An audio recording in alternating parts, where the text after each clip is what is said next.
I'm Mark. And I'm Josh. And this is Alter Ego Comics TV for the week of November 2nd, 2016. We are back after a week of absence due to scheduling conflicts and preparing for Halloween Comic Fest. And we apologize. I know many of you just wait with bated breath for the next episode. I'm talking to that one viewer out there who... and we really hate skipping episodes. We like the consistency, but we just could not squeeze it in. But we'll make up for it this week by talking about a whole bunch of cool stuff. So we'll hit up all of the stuff that we think is awesome this week, starting with Superman number 10. That is my pick of the week by Peter Tomasi and Patrick Gleason. And this, as you can tell from the cover, is what happens when grown men almost kiss. This is... the first meeting of Damian Wayne and John Kent, Superboy and Robin, and it kind of unfolds exactly the way you think it would. I've never been a big fan of Damian Wayne, but he kind of grows on you like fungus. I don't know. And he acts just the way you think he would act. Basically, he kidnaps Superboy to try and poke and prod him and analyze him, and he thinks kind of the way that Batman did in Dawn of Justice, that Superboy is a potential threat, is a loose cannon, and is one of the most powerful beings on the planet and needs to be analyzed and put in check. And at this point, we're still dealing with a relatively new relationship between Batman and Superman, but they still have a mutual understanding and mutual respect. It's just a great, fun issue, and things kind of go one way and then they take a turn by the end of the issue, and I'm really looking forward to see what happens in the next issue when Batman puts the kids through boot camp. Batman's Boot Camp needs to be a show on the Discovery Channel or the Sci-Fi Channel or something. No. But really enjoyed it. I've enjoyed every issue of the series. It is, as I mentioned in a previous episode, probably my favorite of the new, I almost said New 52, of the DC Rebirth series. Yeah, and I think I agree with you about Damian not always necessarily being likable. He's not necessarily supposed to be likable, but I will say every time I've really liked Damian, it's been in a book written by Peter Tomasi, like this one is. So one of our customers asked me this week, you know, they only do comics and trade now, they do everything in graphic novels, and they can only afford, obviously, to do so many books. They're like, all right, of the DC stuff, which one's the one I can't miss? And I said Superman. It's the book that I want to be reading. First up for me this week, my pick of the week is Champions number 2, written by Mark Waid with art by Humberto Ramos. And this continues the story of a bunch of superhero kids who aren't going to take it anymore and are going to go out and be heroes their own way. It's basically like Goonies or The Breakfast Club with superpowers, and that is amazing. We get the introduction of young boy Cyclops from the 60s into the group. And they all go on a, you remember the scene in The Breakfast Club where they sit around and talk about their feelings? It's like that. They go on a camping trip and they learn about each other's powers and they kind of interact, and it's just great. Just great. I will say that I don't think this book is for everyone. Mark Waid responded to a tweet this week where someone called him out. They tagged Mark Waid in the tweet and said something like, Mark Waid is single-handedly trying to destroy the Marvel Universe or something, but he tagged Mark Waid so that Mark would see it, and then he replied and he said, in all seriousness, so-and-so, what are your issues with my writing? And I didn't see the follow-up, but this is definitely, if you're kind of like, if you're looking for an action-packed issue, if you're looking for, the heaviness of a Civil War or something like that, you're not going to find it in Champions, and that's a good thing, because comics don't all need to be the same, especially at one publisher. Marvel needs to have a variety of tones, and Champions is one of the fun books, and it's got all these young heroes who deserve your readership. These are all great characters that stand on their own in their own books, but to put them all in one book is outstanding as well. And I noticed when I was reading this issue, I initially thought that Kamala was written a little differently. I thought so too. She's not. Oh, I mean, she might be a little bit. But I think what it is the only time we ever really see her is in her own book, which is something like 70% inner monologue. Because she has a secret identity, because she's doing all those things, she says very little out loud. Yeah. So it's kind of like when the first issue of Aaron's Doctor Strange.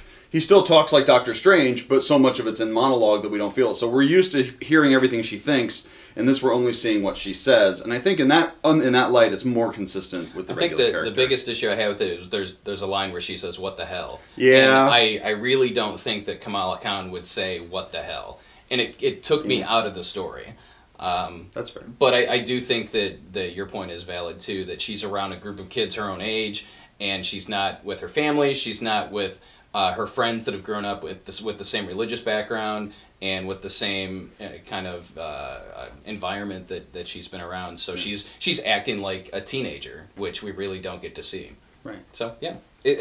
I kind of teetered back and forth on it because I did have a couple of issues with it, but overall, it's a very enjoyable book.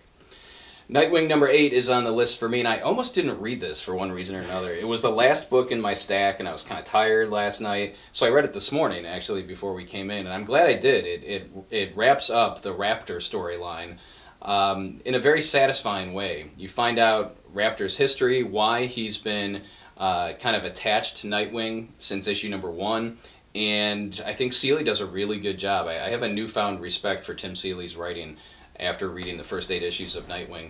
Although, you know, he did. I really think that his best work is his creator-owned book Hack Slash, but he really does a great job with Nightwing. And as I said, it's a very satisfying ending to the Raptor storyline. I think Raptor will probably be back at some point. I think he's going to be a foil to Nightwing, a la Tommy what's his face Hush Elliot. Tommy Elliot in Batman Hush. I can see Raptor coming back over and over again. So who knows where Nightwing's going next? I have no clue once you take Raptor out of the picture because he's been involved in every issue since the beginning. But artwork's by Javier Fernandez. Nightwing has been another really stellar series from issue number 1 of DC Rebirth. Next up for me, from Mark Waid, again, we get Earth's Mightiest Heroes, The Avengers, number 1. So Waid was writing all new, all different Avengers for, well, since its inception, what, a year ago, give or take? How many issues? It's like 13 or 14. They had the little asterisk in there referencing a previous issue, and it was 13, and I was thinking that's probably as long as it went, so... Yeah, it was ballpark like that. So we've got most of the young members of all new, all different Avengers in Champions, and we've got the older members teamed up with some other Marvel classics in this Avengers book. So absent the younger kids, Sam Wilson, Lady Thor, Vision have to recruit more friends, and it starts with them teaming up with Hercules and getting him back into the group. We've also got the new Wasp, Hank Pym's daughter, and of course Peter Parker Spider-Man. And it was great. It was fun. It was awesome. It was everything I want to read in an Avengers book.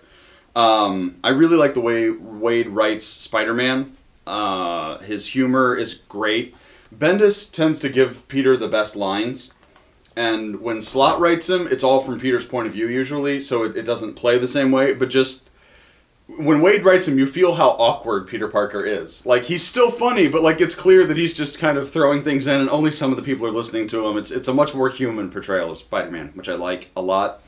Art is by Mike Del Mundo, and it is a little different than you would traditionally see in an Avengers book. Kind of softer, kind of reminded me of Kim and Coley a little bit. I don't know. Reminded me of someone whose name I'm really not going to get.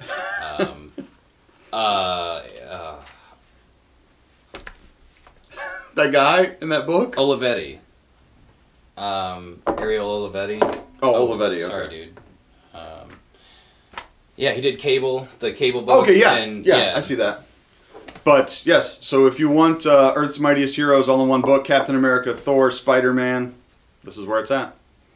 This is your Avengers book now. Very interesting ending. It's something I think that we've seen in other mediums before.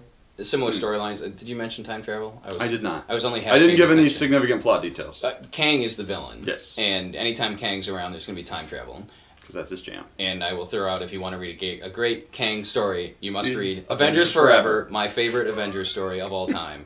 Please seek it out. More people need to read it. Yes, okay. I was looking up information on the writer of my next issue just so I made sure I was talking about the right thing. So, next up for me is Occupy Avengers number 1. All kinds of Avengers number 1s Written by David Walker with artwork by Carlos Pacheco, artist on Avengers Forever, by the way. Hawkeye's also in Avengers Forever. And Hawkeye's in this book. So there are many threads that are connected. David Walker is doing a great job on Power Man and Iron Fist. Lots of humor, lots of action, and he really knows the characters. He does the same thing in Occupy Avengers. Hawkeye's the main character, and to me, this is a continuation of Fraction's Hawkeye series. And then Lemire. And Lemire's too. Without the backstory stuff. You don't have any of the kid stuff. It takes place after, spoiler warning, I assume everyone's kind of sort of caught up in Civil War, but Hawkeye kills Bruce Banner at Bruce's request before he hulks out and does something horrible as predicted by, is it Ulysses? Ulysses. Yes. So he has done this. He is kind of a celebrity. He's almost like a Donald Trump celebrity in the South. People are praising him. Yeah, the Hulk came through and stomped my town and broke my brother's legs. So he's not even in the South. I don't know why. Where is he? He's on a reservation. He's out like in the Dakotas he's in the West. or somewhere. He's in the West. Yes, I should have gotten that. So he's basically trying to do good. He's investigating. If you have a problem and no one else can help, and if you can find him, maybe you can hire Hawkeye. You actually don't have to hire him; he'll just show up. Whether so you want him to or he's not. investigating this Indian reservation, Native American reservation. Sorry, where they have some contaminated water, and of course he runs into Deputy Red Wolf from the series that Josh and I both liked, Marvel 1862, but also. What? It's not 62. It's something it's not? else. It's 1862. Okay. Isn't it? I don't think so. I think it's 1872 maybe or something. Whatever. It doesn't matter. That numbered book from Secret Wars. And then Red Wolf ends up in our time, and now he's a deputy somehow, because you always make time-traveling people deputies. It's a great book. It's written very well, as I said. Feels like a continuation of Fraction and Lemire's Hawkeye, where Hawkeye in that series, in those series, Hawkeye was fighting for the little guy. Mm-hmm. He was standing up for the people that lived in his building against the crazy bro mob or whoever they were, the Eastern European tracksuit mafia. Yeah, tracksuit mafia. I like that. And now he is trying to help out these folks who are having their water polluted. So he's teaming up with Red Wolf. He's doing awesome stuff. If you like Hawkeye, this is a must-buy. And it's just really good. Yeah, it's also topical. Yeah, I mean, Standing Rock, it's very and topical. Yeah, Flint, Michigan. And yeah, contaminated water is everywhere. Apparently, not literally. It's probably safe to drink yours, but check with your local advisory council. Unworthy Thor #1, written by Jason Aaron with art by Olivier Coipel, possibly. And this is a mini-series that shows us what's been going on with the Odin son. And as you can tell by the cover there, he thinks maybe the way to get some Thor mojo back is to grab that ultimate Thor hammer. And that is all you need to know. Aaron does a kind of a nice little write-up in the back of this where he talks about Thor. He's done that several times in different volumes. And he sort of sees everything he's written for Thor, including the Lady Thor, Jane Foster, Mighty Thor stuff, as one kind of large, overarching story, and it definitely reads that way. So if you've been reading any of the Thor books in the last, 3 years? 4 years. 4 years? Yeah. You definitely want to pick this up and see where it's going. And of course, the pencils of Olivier Coipel are always awesome on Thor. Penciler on J. Michael Straczynski's run on Thor. Indeed. And I think part of Aaron's previous run on Thor as well. Maybe. I think he points out in the write-up in the back that this is his 50th issue of Thor. Across 6 series or whatever it is. It's just really, he's doing amazing things. So it's a Absolutely. 5-issue miniseries, but anybody reading Thor, you need this. Yep. You need this book. All right, time for our also rans.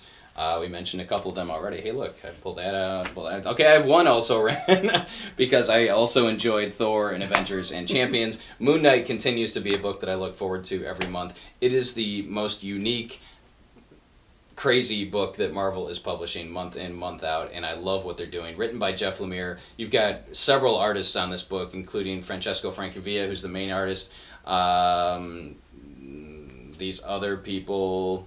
Wilfredo Torres, James Stokey, and Greg Smallwood, all doing the art for the different identities of Moon Knight, and it's just, did you read it? Yes. It's crazy. It's crazy stuff. And you get to the end and they're like, clear as mud, right? And like they know that this is just a crazy story. It was awesome. Also, just to make you aware, since we're less than a week out from the presidential election, Hillary Clinton makes an appearance in Faith #5 this week from Valiant Comics. It's written by Louise Simonson, which is the selling point to me. You may know her as Wheezy. You may know her as the writer of X Factor back in the 80s at Marvel Comics. Awesome writer. And she writes Hillary Clinton in Faith. Faith saves Hillary Clinton and a bunch of other people. So there you go. There's my also rans. On the, I don't actually have, I have one also ran. Death of Hawkman #2 came out. It's still more about Adam Rand than about Hawkeye, but it was still fun if you know who those characters are, so you're like 40 or 50. In hardcover news this week, we've got Muhammad Ali. This is a bio comic of the champion, and it is really good. I was far more, I guess, informative than I expected. I was kind of expecting more kind of broad stuff. There's a lot of detail given to different points in his life, but it's done organically and as part of the story and the character interactions. Like, you may see quotes from a person before they explain to you who the person is because the quote fits in the story here. But yeah, it's good. It's definitely written by someone who believes Ali is the greatest. It is, while it certainly points out some of his negative qualities and some of the bad things that happened, it is an overwhelmingly positive view, which is probably fitting, given that he hasn't been dead very long, and he was, what, the greatest... What? Is he dead? Yeah, he died in 2016 like everybody else. I can't remember these I'm things. pretty sure he's dead. We'll look it up, but I'm pretty sure he's dead. Alexa, is Muhammad Ali dead? She can't hear me. It's okay. So while he looks that up, we'll go to the next one, unless you wanted to. No, you go ahead. Okay. I'm... Next up, we've got Star Wars Propaganda: A History of Persuasive Art in the Galaxy. And this Yes, he died June 3rd. Yeah, 2016 sucks. Sorry. Hashtag 2016 sucks. This is a cool slipcase hardcover. This is written in universe, as if someone at some point in the future of the Star Wars universe was doing a write-up of propaganda and the different type of art used during the wars, and it is just full of wicked cool Star Wars art, both propaganda for the Rebellion, for the Resistance, for the Empire, for the Republic. It is awesome. It also comes with 10 prints that you can pull out. They are the same size as the book, that are cool art prints you could suitably frame or get signed or something. And this was the coolest thing that came out yesterday in my mind. Or, well, came in yesterday. Came out yesterday in today. his mind. Yes, in my heart, it was out yesterday. And it's very timely. We were flipping through it yesterday, and you could swap out some of the presidential candidates for stuff that's in this book. Absolutely. And since we didn't get to do one last week, I'm going to give you a quick hits of the things we missed. Vigilante Southland #1, and it was great, and it was written by someone, written by Carrie Phillips with art by Elena Casagrande. It's great. If you don't care about Vigilante, it doesn't matter. It's a very interesting, timely story. It's about African Americans being afraid of cops and getting shot, and what you do when it's a serious risk every time you go out in the street, even if you're just going to play basketball or go to school or whatever. I know jack all about Vigilante. I really liked it. So, Doctor Strange and the Sorcerer Supreme, written by Kelly Thompson? No. Stuart Thompson? Kelly Thompson. Is it Kelly Thompson? I believe so. Robbie Thompson. Oh, yeah. Penciled by Javier Rodriguez. There's a Kelly Thompson, too. She's doing the Hawkeye series. Yeah. But yes, Sorcerer Supreme, this is a great story. It's kind of like Avengers Forever, in that Merlin, King Arthur's boy, it's so weird that King Arthur mythology is like built into the Marvel Universe. There have been so many times they go back to Camelot, Morgana Le Fay, and Doom, and Iron Man, and Strange. But Merlin pulls Sorcerer Supremes from across time together, so you've got a young Ancient One. The Ancient One is a young Sorcerer Supreme. You've got Wiccan from Young Avengers, sorry. From Young Avengers as an older character than we see him here.